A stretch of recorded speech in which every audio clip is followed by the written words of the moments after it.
Welcome back to the ELS news. तो चलिए आइए बात करते हैं कि नागालैंड की 60 विधानसभा सीटों में से किसकी बनेगी सरकार। 2023 के अंदर नागालैंड की 60 विधानसभा सीटों पर चुनाव होने जा रहे हैं और नागालैंड में पार्टियां हैं बीजेपी, NPF और अन्य में से किसकी बनेगी सरकार और आप किस पार्टी के सपोर्टर हैं, नीचे कमेंट बॉक्स में उस पार्टी का नाम जरूर लिखेगा। तो चलिए बात करते हैं नागालैंड में विपक्ष की लगभग गैर मौजूदगी में चलते संयुक्त जनतांत्रिक गठबंधन के तहत अपनी सरकार चला रहे मुख्यमंत्री नेफ्यूरियो अब मजबूत स्थिति में नजर आ रहे हैं और इस गठबंधन में national democratic progressive party, Bharatiya Janata party और नगा पीपुल्स फ्रंट भी शामिल है। हालांकि NDP और भाजपा के गठबंधन में 2018 के चुनाव से पहले बन गया था। इसके अलावा NPF के 21 विधायक भी इस गठबंधन में शामिल हुए हैं और इसके अलावा विपक्ष बिल्कुल ही खत्म हो चुका है। और वहीं 2018 में विधानसभा चुनाव में NPF को 26 सीटें और NDDP को 16 सीटें और भाजपा को 12 सीटें और NPP को 2 सीटें और JDU को 1 सीट पर जीत मिली थी। तो इस बार भाजपा राज्य की 60 से 20 सीटों पर चुनाव लेने की योजनाएं बना रही है, जबकि 40 सीटों पर NDDP के उम्मीदवारों का समर्थन देगी। नागालैंड चुनाव में इस बार एक बड़ा मुद्दा यह है कि 7 जनजातियां राज्य में 16 जिलों में काटकर अलग राज्य सीमांत नागालैंड मांग कर रही है और केंद्र सरकार ने इस मसले पर बातचीत करने के लिए हाल ही में एक मीटिंग की थी। तो ये तो हो गया राजनीतिक मसाला। तो फिर आपको ले चलते हैं कि नागालैंड की 60 विधानसभा सीटों में से कौन से जिले को कितनी सीटें मिल रही हैं और कौन सी पार्टी को कितनी सीटें जा रही हैं। तो सबसे पहले बात करते हैं दीमापुर की 5 विधानसभा सीटों में से बीजेपी खाते में 4 सीटें जा सकती है और NPF के खाते में 1 सीट जाती हुई नजर आ रही है। साथ ही अन्य पार्टी खाते में 0 सीट जा सकती है। इसी के साथ 5 सीटों की हमने बात कर ली है। तो आगे बढ़ते हैं कि फिर की 2 विधानसभा सीटों में से बीजेपी खाते में 1 सीट जा सकती है और NPF के खाते में भी 1 सीट और अन्य पार्टी खाते में 0 सीट जा सकती है। इसी के साथ नागालैंड विधानसभा सीटों की हमने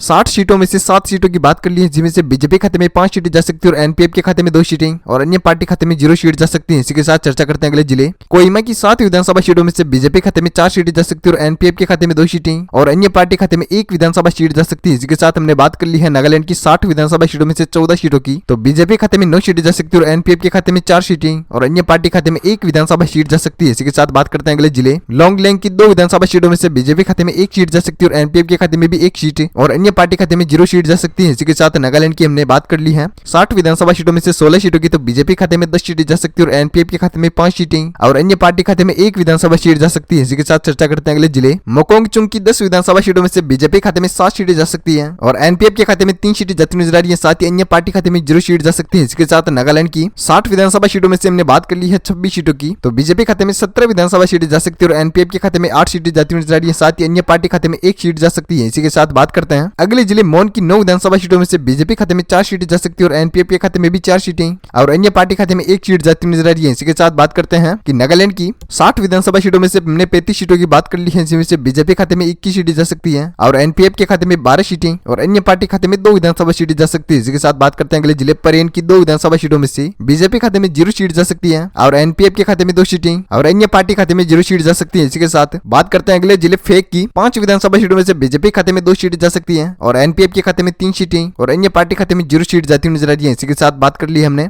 नागालैंड की 60 विधानसभा सीटों में से 42 सीटों की। तो बीजेपी खाते में 23 सीटें जा सकती है और NPF के खाते में 17 सीटें और अन्य पार्टी खाते में 2 विधानसभा सीट जा सकती है। इसी के साथ बात करते हैं अगले जिले पुग्गो बाटो की 1 विधानसभा सीट में से बीजेपी खाते में 1 सीट जा सकती है, बाकी NPF और अन्य पार्टी खाते में 0 सीट का सामना करना पड़ सकता है। इसी के साथ बात कर ली हमने नागालैंड की 60 विधानसभा सीटों में से 43 सीटों की। तो बीजेपी खाते में 24 सीटें जा सकती है और NPF के खाते में 17 सीटें जा सकती है और अन्य पार्टी खाते में 2 विधानसभा सीटें जा सकती है। इसी के साथ बात करते हैं अगले जिले तुएन सांग की 7 विधानसभा सीटों में से बीजेपी खाते में 4 सीटें जा सकती है और NPF के खाते में 2 सीटें जाती नजर आ रही है। साथ ही अन्य पार्टी खाते में 1 विधानसभा सीट जा सकती है। इसी के साथ बात कर ली हमने नागालैंड की 60 विधानसभा सीटों में से 50 सीटों की। तो बीजेपी खाते में 28 सीटें जा सकती है और NPF के खाते में 19 सीटें और अन्य पार्टी खाते में 3 विधानसभा सीटें जा सकती है। इसी के साथ बात करते हैं अगले जिले वोखा की 4 विधानसभा सीटों में से बीजेपी खाते में 3 सीटें जा सकती है और NPF के खाते में भी 1 सीट और अन्य पार्टी खाते में 0 सीट जा सकती है। इसके साथ हमने बात कर ली है नागालैंड की 60 विधानसभा सीटों में से 54 सीटों की। तो बीजेपी खाते में 31 विधानसभा सीटें जा सकती है और NPF के खाते में 20 सीटें और अन्य पार्टी खाते में 4 विधानसभा सीटें जा सकती है। इसके साथ बात करते हैं लास्ट फाइनल जिले जुले बोटो की 6 विधानसभा सीटों में से बीजेपी खाते में 4 सीटें जा सकती है और NPF के खाते में 1 सीट और अन्य पार्टी खाते में भी 1 सीट जाती नजर आ रही है। इसके साथ बात करते हैं कि नागालैंड की 60 विधानसभा सीटों में से 60 की सीटों की बात कर ली हमने। तो ओपिनियन पोल आपके सामने स्क्रीन पर है। तो बीजेपी खाते में 35 सीटें जा सकती है और NPF के खाते में 21 सीटें और अन्य पार्टी खाते में 4 विधानसभा सीटें जा सकती है। इसके साथ नागालैंड का पूर्ण ओपिनियन पोल की बात हो चुकी है। तो वीडियो को शेयर कीजिएगा अपने दोस्तों के साथ फेसबुक और व्हाट्सएप पर और कमेंट बॉक्स में अपनी फेवरेट पार्टी का नाम अवश्य लिखिएगा जिन्हें आप सपोर्ट करते हैं और वीडियो को लाइक करके चैनल को सब्सक्राइब कर लीजिएगा। तब तक के लिए वीडियो को करते हैं यहीं पर विराम। Thank you, take care, good bye, जय भारत, वंदे मातरम, जय किसान, जय श्री राम।